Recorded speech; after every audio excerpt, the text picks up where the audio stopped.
On behalf of Expert Village, this is Dina Catrone of Tall Order in New York City. And today we're going to be showing you how to make a quick and easy Thai dinner. So you can see I'm turning them over because one side is done. This guy still has to go. So you can see that some of them are browning depending on the heat of the pan, but it's nice to get a little bit of browning on it. So you can see the varying sizes here. What I usually do when I'm skewering is I'll take a bigger piece with the smaller pieces to kind of even it out a little bit. So what I'm going to do is when these are done, I'm going to put them in the pan, let them cool.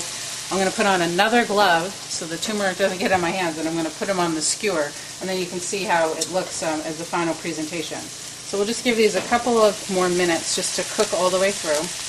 And usually, you know, when you are cooking chicken, it doesn't take very long, and when you touch it, if it has a little bit of resistance, that means that it's done. If it's too soft, it means it's not done. So what I usually do is make sure that the largest piece of chicken in the pan is done, and then you assume that the others are done as well because they're smaller. So this guy is the biggest one.